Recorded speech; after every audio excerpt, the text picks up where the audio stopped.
Anaideia.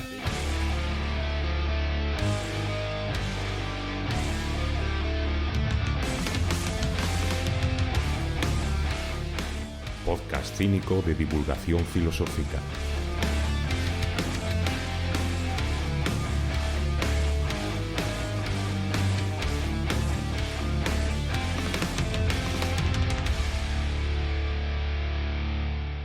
Episodio 32. La política de Aristóteles. En el menú de hoy os traigo los siguientes platos. Empezaremos hablando de la concepción aristotélica del ser humano como animal político. Veremos cómo para Aristóteles la sociedad es la condición de posibilidad para ser felices. Analizaremos cuáles son las características del buen gobernante según Aristóteles. Veremos cuáles son los tipos de gobierno que existen. Y acabaremos hablando también de cuál sería la sociedad ideal para Aristóteles. Así que, como decía Jack el Destripador, vayamos por partes.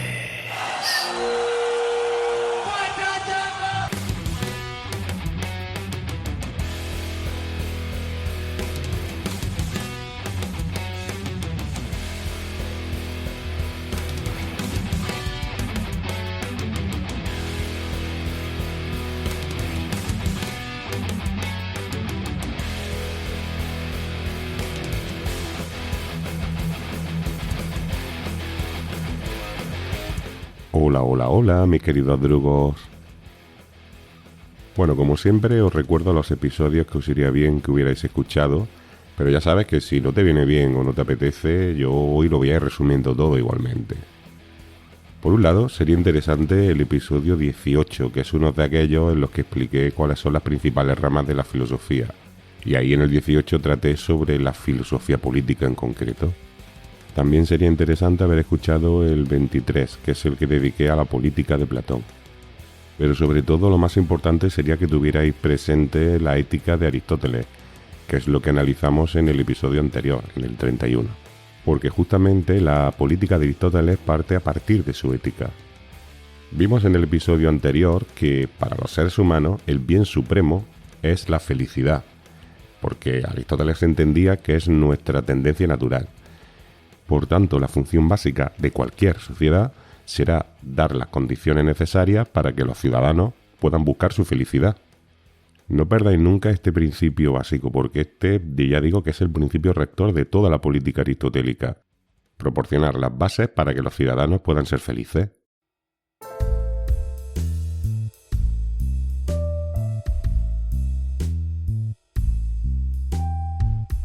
Y para esto Aristóteles empieza pues por lo más básico, por la simple y pura biología. Él se da cuenta que hay animales que viven solos, como por ejemplo el oso, y otros animales que viven en grupo, como por ejemplo las abejas o los lobos. Y nosotros obviamente pertenecemos al segundo grupo, es decir, que somos animales gregarios por naturaleza. Pero los demás animales gregarios, se fija Aristóteles, que basan su convivencia en sus instintos y no en su libertad. Y por eso no necesitan unas pautas en las que basar su convivencia social. Es decir, que los lobos o las abejas saben por naturaleza, por instinto, lo que tienen que hacer y cómo tienen que relacionarse con las demás abejas para comportarse dentro del grupo. Nosotros, en cambio, ya vimos que somos seres dotados de voluntad y por tanto necesitamos una cierta pauta para saber cómo gestionar esos deseos y esa voluntad. Y la manera en la que concretamos esas pautas de comportamiento es basándonos en lo que los griegos llamaban el logos, que recordad que ya hemos visto alguna vez que significa tanto lenguaje como pensamiento racional. Por tanto, la convivencia humana estará basada en nuestra razón y en nuestro lenguaje, que recordemos además que son las facultades propias y específicas de nuestra manera de existir, de lo que Aristóteles llama nuestra alma intelectiva, que no deja de ser simplemente las capacidades superiores del ser humano. Por tanto, nuestra convivencia social es diferente de la de las demás animales sociales, ya que está articulada en base a nuestra libertad y en base a nuestro acuerdo racional y nuestra palabra. ¿Pero eso no pasa también con todos los animales? Hola, Pipi. A ver, ¿qué es lo que quieres decir? Pues que has dicho que nosotros vivimos de manera diferente a los animales. Pero eso también pasa si comparamos unos con otros, ¿no? Los lobos viven de una manera y las abejas de otra.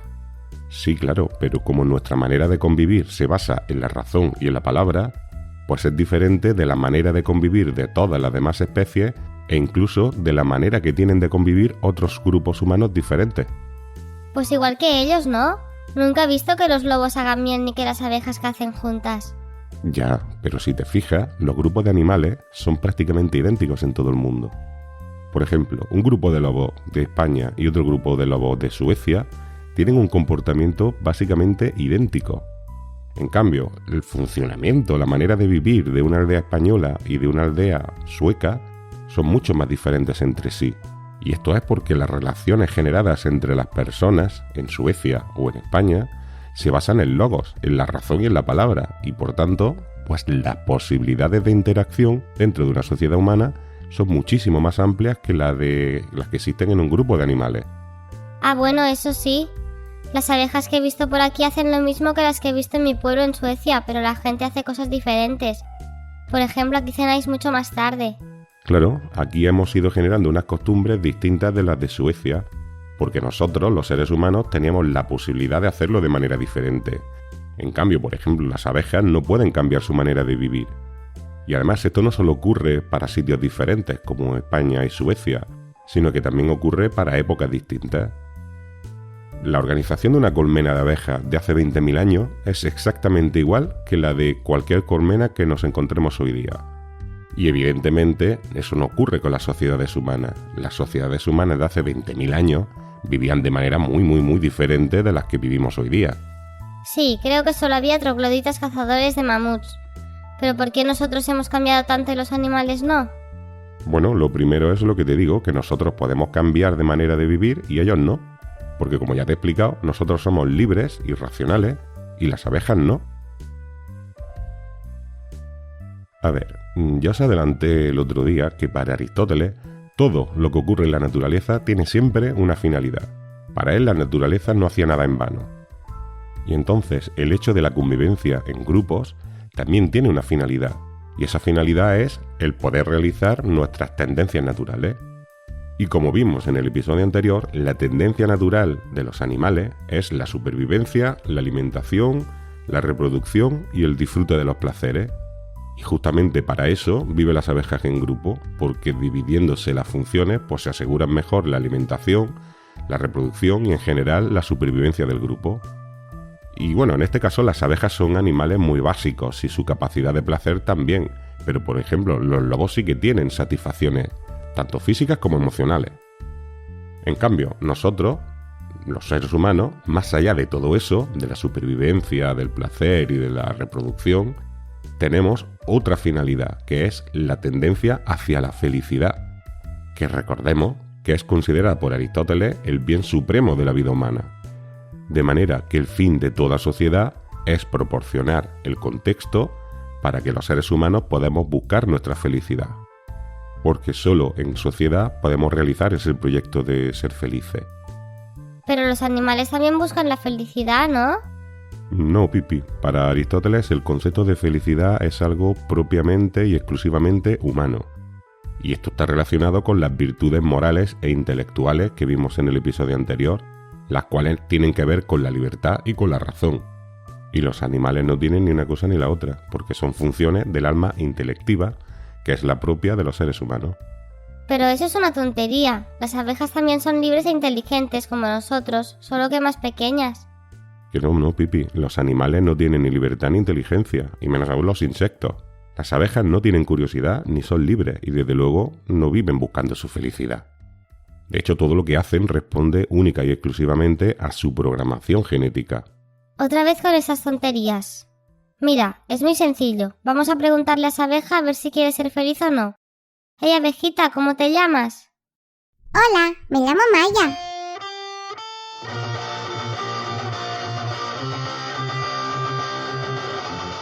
En serio, ahora parece la abeja Maya. En fin, esto yo es que lo flipo, pero que muy fuerte, nen. ¿Y tú tienes curiosidad, Maya? Siempre me dicen que soy demasiado curiosa para ser una abeja. La mayoría de mis aventuras me pasan porque siempre quiero aprender cosas nuevas. ¿Y qué has aprendido últimamente? Pues justamente estaba aquí escuchándoos porque he descubierto Anaideia Podcast y estoy aprendiendo filosofía. Les recomiendo a todos los oyentes que se suscriban. Es gratis y siempre sabréis cuando hay nuevos contenidos. Así el podcast estará mejor posicionado y llegará a más gente. Y para eso también es importante que le deis a me gusta y que hagáis comentarios si tenéis dudas. Willy siempre está comentando y aprende mucho también. Además, os recomiendo seguir las redes sociales del proyecto. En Instagram y Twitter ponen materiales complementarios y en TikTok muchos vídeos sobre filosofía muy chulos. En las tres con el mismo usuario, Anaideia FM. Y si crees que el proyecto merece la pena y quieres apoyarlo, puedes hacer una donación puntual o regular en la plataforma Ko-fi. Tienes el enlace en la descripción del audio. Ahora me voy, que he quedado con el saltamontes Flick y la araña Tecla para una tertulia sobre el concepto de Argel en la filosofía milesia. ¡Adiós! ¿Has visto? Es que los adultos no os enteráis de nada, y los filósofos menos. Bueno, Pipi, pero es que estas cosas solo pasan aquí en el podcast y no entiendo muy bien por qué. Y además, que ya te he dicho varias veces que yo no soy filósofo. Filósofo era, por ejemplo, Aristóteles. Yo simplemente soy un profesor de filosofía y ahora también un divulgador de filosofía. Y bueno, en cualquier caso yo no sé qué pasa con esta abeja maya o con tu mono que también hablaba. Pero los animales reales no tienen curiosidad intelectual porque su alma no tiene esas características. Lo que pasa es que yo creo que tú vives en un mundo de ensueño y todas las cosas que te rodean pues son especiales. Y a mí me gusta mucho tu mundo, pero no es la auténtica realidad. Es la mía, y la tuya me parece muy aburrida. Así que me voy a esa tertulia de la abeja maya, parece muy interesante. Hasta luego, Mari Carmen. Adeusiao, Pipi. Bueno, ya me explicarás a qué conclusión llegáis en la tertulia.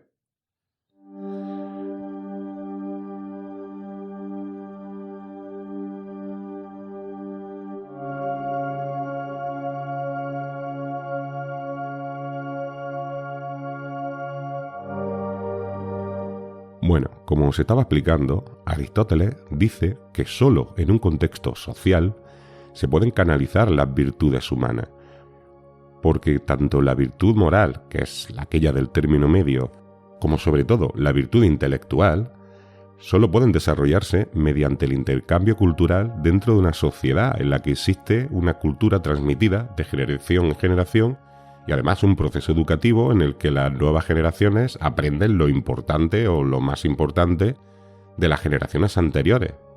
Es por esto que Aristóteles decía que un hombre solitario es o una bestia o un dios, porque el ser humano solo puede desarrollarse como ser humano y llegar a ser un ser virtuoso y feliz en el contexto de una sociedad humana.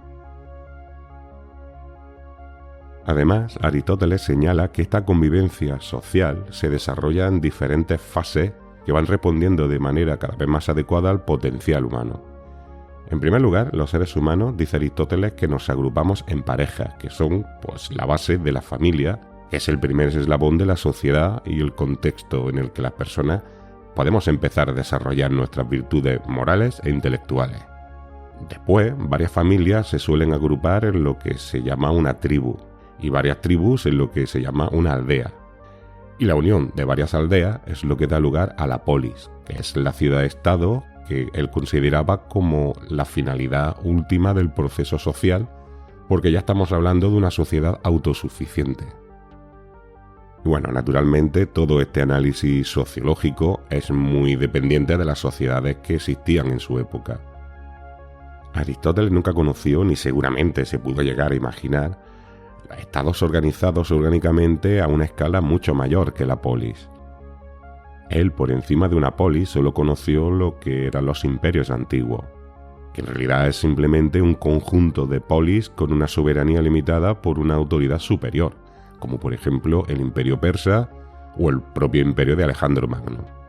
Pero seguramente él nunca se pudo imaginar un estado articulado al estilo de, por ejemplo, de la República o el Imperio Romano de unos siglos después, y por supuesto, aún muchísimo menos, las características de los estados-nación que conocemos ya en el siglo XIX y XX.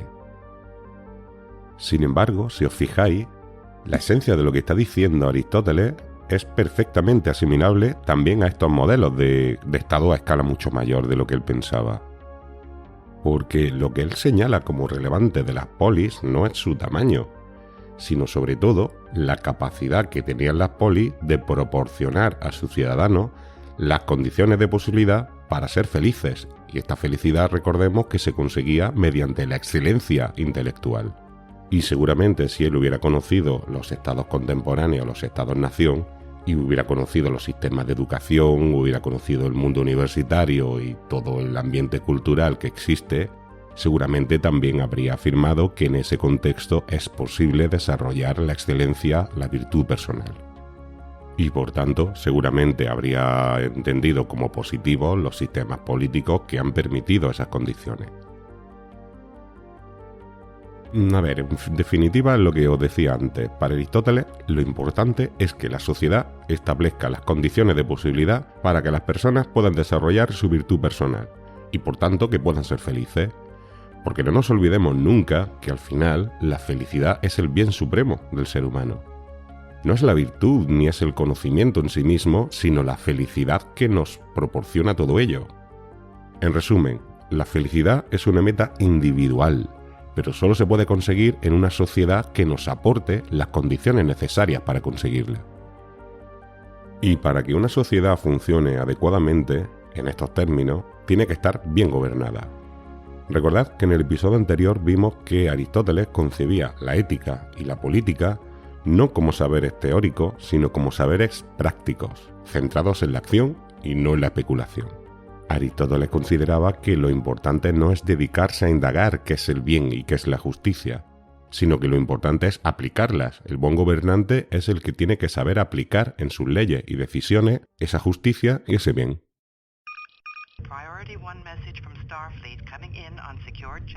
Anda, mira, parece que tenemos por aquí al señor Spock. Solicito permiso para hablar. Sí, permiso concedido. Entiendo que esto supone de nuevo una crítica a su maestro Platón, que establecía el gobierno de los sabios en su república ideal. Pues efectivamente, señor Spock. Igual que vimos respecto al intelectualismo ético, esto supone una impugnación en toda regla del intelectualismo político de Platón.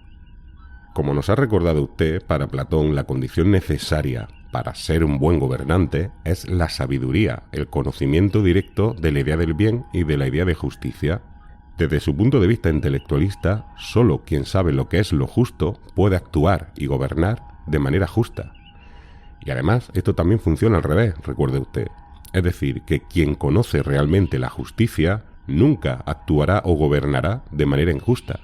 Por eso, para Platón, el conocimiento teórico de la justicia no solo es la condición necesaria para un buen gobernante, sino que además es lo único que hace falta. Cuando alguien es realmente sabio, solo puede actuar de manera recta y justa. Entiendo que si Aristóteles señala que la política no es un saber teórico sino práctico, entenderá que el buen gobernante debe tener unas cualidades diferentes. Sí, efectivamente. A ver, un buen gobernante tiene que ser sabio porque solo las personas sabias pueden ser virtuosas. Y evidentemente necesitamos gobernantes que sean virtuosos.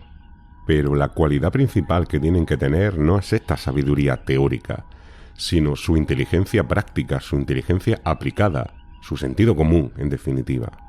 Y recuerde usted que esta es la misma capacidad que Aristóteles señalaba como la clave para encontrar el término medio y ser moralmente virtuosos.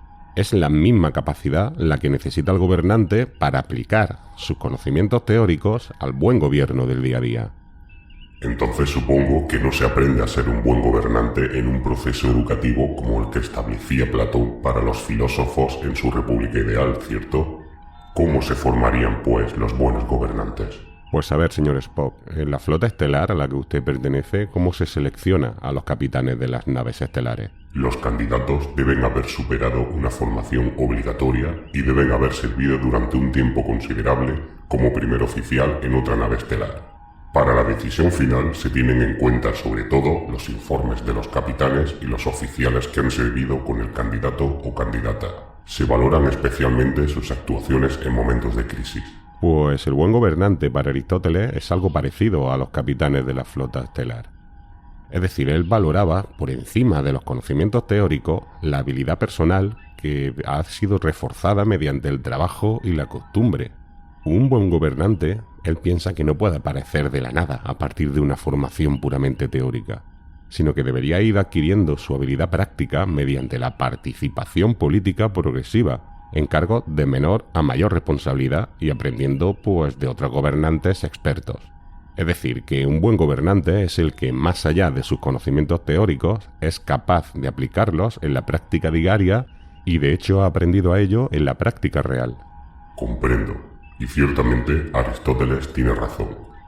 El buen gobierno de una nave estelar no viene de los conocimientos teóricos, sino de la habilidad práctica.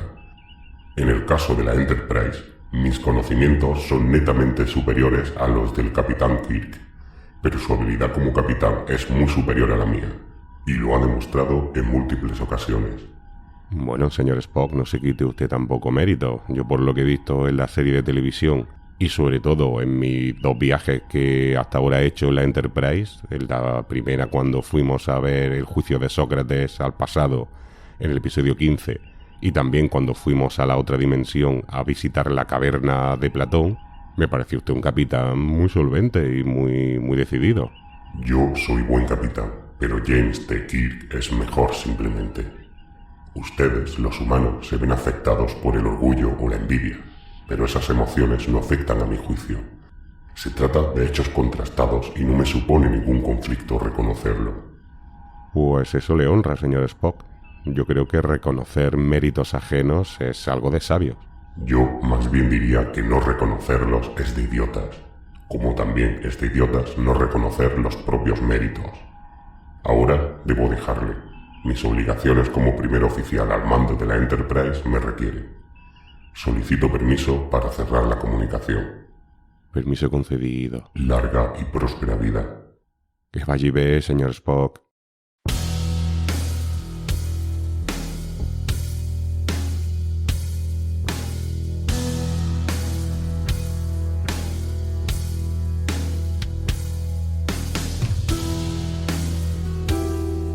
Bueno, pues una vez que sabemos cómo es un buen gobernante, ya solo queda, para acabar, concretar en qué consiste un buen gobierno y las formas que puede tener este buen gobierno. El objetivo fundamental de cualquier gobierno es el bien común y en concreto lo que ya hemos visto, que es sentar las bases para que los ciudadanos puedan realizar su objetivo de vida personal, que como ya hemos repetido muchas veces es el alcanzar la felicidad propia. A partir de ahí, la estructura de gobierno que tenga una sociedad es variable y de hecho Aristóteles señala diferentes conformaciones de gobierno que pueden ser todas ellas válidas. Recordad que en el liceo tenían una importante base de datos sobre modelos de gobiernos reales, tanto del mundo helénico como de los territorios asiáticos conquistados por Alejandro. De manera que Aristóteles realizó un estudio comparativo de las sociedades reales que había conocido y que tenía datos y llegó a la clasificación en 6 tipos de sociedades según el número de gobernantes y si se gobierna en pos del bien común o al contrario. Cuando el poder está en manos de una sola persona, podemos encontrarnos o ante una monarquía o ante una tiranía.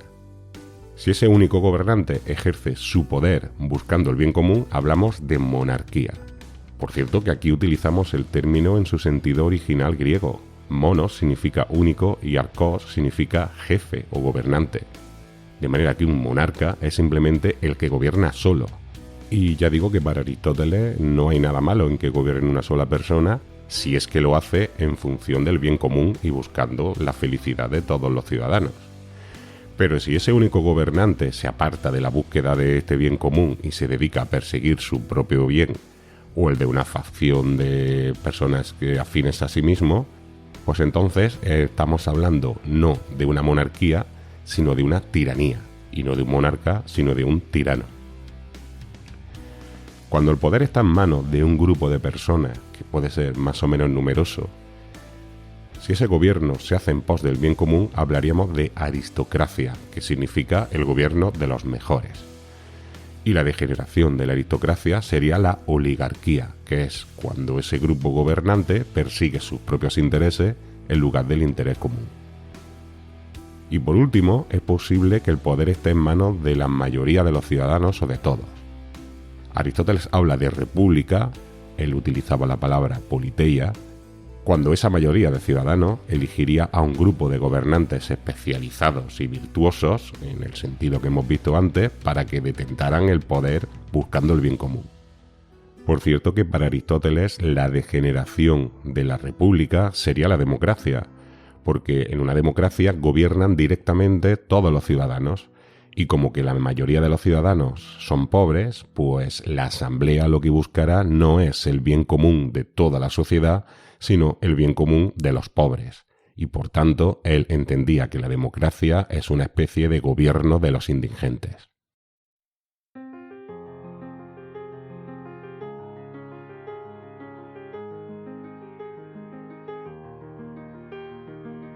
A priori, cualquiera de las tres formas positivas que hemos visto son deseables en sí mismas. Él cree que la manera más sencilla y más directa sería la monarquía, pero también hay que tener en cuenta que su degeneración, la tiranía, es también la más perniciosa de todas las formas de gobierno y es relativamente fácil que un solo hombre se corrompa y degenere en tirano, por lo que hay que tener en cuenta el riesgo potencial de concentrar todo el poder en una sola persona. En cambio, la aristocracia para Aristóteles tenía menos riesgo porque no se concentraba todo el poder en una persona, sino en un grupo de hombres virtuosos. Y es muy difícil, o mucho más difícil, que todo un grupo de hombres que son virtuosos se corrompan todos a la vez. De hecho, después vamos a ver que su república ideal iría por esta línea. Pero a la práctica, él cree que la manera más estable de las formas de gobiernos reales es la república, puesto que los que ejercen directamente el poder son elegidos por la mayoría, de manera que si salen ranas y empiezan a hacer cosas que no deben, pues la mayoría puede elegir a otros y se solucionaría el problema de manera relativamente sencilla. Y además, la forma corrupta de la república, que es la democracia, es, de entre las formas perniciosas, la menos mala de todas. Es mucho peor una oligarquía o una tiranía. Aristóteles constató que la mayoría de los pueblos existentes en su tiempo eran variedades de democracias o de oligarquías, y es por esto que consideró que la república, que al tener elementos rectos de ambas desviaciones, ya que es el gobierno de la mayoría, pero ejercido por unos pocos, seguramente sería la más estable de entre las formas de gobierno rectas. Es decir, que consideró que a la práctica sería la manera más eficiente de encaminar por el buen camino las sociedades reales que existían. Pero esto no es el modelo más deseable en sí mismo, sino simplemente el más deseable de entre los modelos efectivos. Es decir, que la república o politeia no es para Aristóteles la sociedad ideal, sino que podríamos decir que es la menos mala de entre las reales. Aristóteles también habló de una ciudad ideal, a la que llamó la mejor de las ciudades. Y esa ciudad ideal, por cierto, reproduce algunos de los aspectos de la sociedad perfecta que concibió su maestro, Platón. Sobre todo en la versión última de Platón, la de las leyes, que como vimos en el episodio 25, corrige ciertos aspectos importantes de la sociedad presentada anteriormente en la República. En concreto, Aristóteles mantuvo el principio de justicia platónica, según el cual cada persona debería desempeñar en la sociedad aquella función para la que mejor está preparado, de manera que todos los ciudadanos desempeñarían los oficios para los que mejor se estuvieran dotados. Aristóteles consideraba que lo ideal es que la mayoría de los ciudadanos sean lo que hoy llamaríamos clases medias, porque estos ciudadanos de clase media serían menos proclives a la sedición, a la revolución en definitiva, que los muy pobres. Y así, estos ciudadanos de clase media se repartirían todas las tierras y las propiedades y se dedicarían pues a oficios cómodos, según lo que digo, según las capacidades de cada cual. Con oficios cómodos se refiere pues tipo jueces, mercaderes o o sacerdotes. Por otro lado, todo ello se basaría en el trabajo de los esclavos, que son los que trabajarían realmente, valga la redundancia, para mantener el sistema económico. Y por último, quienes gobernarían serían aquellos que están más preparados, según los criterios del buen gobernante que hemos analizado antes. En resumen, para Aristóteles, la ciudad ideal es una auténtica aristocracia, como decía él. Es decir, un gobierno de los que son realmente mejores. Che, boludo, viste cómo tenías razón. Te dije que al final Aristóteles siguió la misma estrategia que el pelotudo de su maestro Platón. Y aquí la tenés bien clara. Hola, Diógenes. Bueno, a ver, me acuerdo que al final del episodio sobre la psicología de Aristóteles me dijiste que al final acabaría haciendo una política elitista igual que la de Platón. Pero vamos, yo salvo lo que he dicho de que cada uno debería dedicarse a lo que mejor está preparado, yo no veo tantas similitudes, entre esto que está planteando Aristóteles y lo que planteó Platón. Pero vos no ves que es lo mismo. Los dos se inventaron una virtud ética que justificara una política elitista. Al final, los dos están definiendo una sociedad en la que gobernarán los pijos como ellos. Una sociedad en la que la gente común no tuviera nada que hacer. Pero a ver, Diógenes, vale que Platón concentraba todo el poder en una élite de sabios separado de la sociedad. Pero Aristóteles está señalando como modelo ideal una democracia representativa en la cual los ciudadanos elegirían libremente a los gobernantes entre la gente más preparada. Y estos gobernantes estarían respondiendo ante el pueblo. Sí, todo era muy justo, como la guerra justa que decía el pelotudo de Aristóteles. Recordad que Aristóteles decía que hay guerras justas, que son aquellas que sirven para ser esclavos, porque los esclavos, los no griegos, son naturalmente inferiores a los griegos y merecen ser gobernados por ellos. Y además, ¿cómo podés ser tan inocente, pibe? Al colocar a los esclavos como base del sistema, los ciudadanos se creerían privilegiados y no verían que en realidad son tan esclavos como los que trabajan los campos. No estarían eligiendo libremente a los gobernantes como decís vos, sino que solo sería una ilusión de libertad que esos poderosos les estarían poniendo delante de las narices para que no se dieran cuenta. Pero ¿cómo no lo ves, gallego? Aristóteles no se escondió. Él mismo dijo que los hombres de clase media son mucho más controlables que los pobres. Su secreto es hacer creer a la gente común que son privilegiados para que los sigan votando y para ellos poder gobernar. Y eso es muy fácil cuando vos estás viendo a otra gente que está mucho peor que tú, como los esclavos. Pero en una sociedad como esa no existe la libertad, solo la mediocridad. Joder, Diógenes, parece que estuvieras describiendo el siglo XXI, ¿sabes? Lo que funciona un día funciona 2000 años después. Sois igual de pelotudos que los griegos de mi tiempo.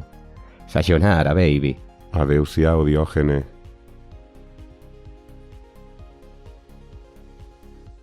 Bueno, pues llegamos aquí al final de este episodio y simplemente recordaros que en el blog, en anaideia.es, tenéis la bibliografía que estoy utilizando para estos episodios. Quisiera hacer referencia específica hoy a los materiales del canal de YouTube del profesor Enrique Mesa, que ya lo conocía pero no lo había utilizado mucho en el podcast y hoy para el episodio de hoy me he basado bastante en él. Os recomiendo a todas y a todos que lo sigáis porque tenéis realmente un gran talento como profesor y yo, por ejemplo, para el episodio de hoy he seguido bastante su estructura de la política aristotélica, de su explicación de la política aristotélica. Y bueno, como ya os ha hecho el spam antes la abeja maya, simplemente pues saludaros a todas y a todos, esperar que os haya gustado este episodio y con esto y un bizcocho, pues eso, hasta el martes a las 8. Cuando me muera, echadme a los perros. Ya estoy acostumbrado. Siempre me dicen que soy demasiado curiosa para ser una abeja. ¡Ay, Nix! Bueno,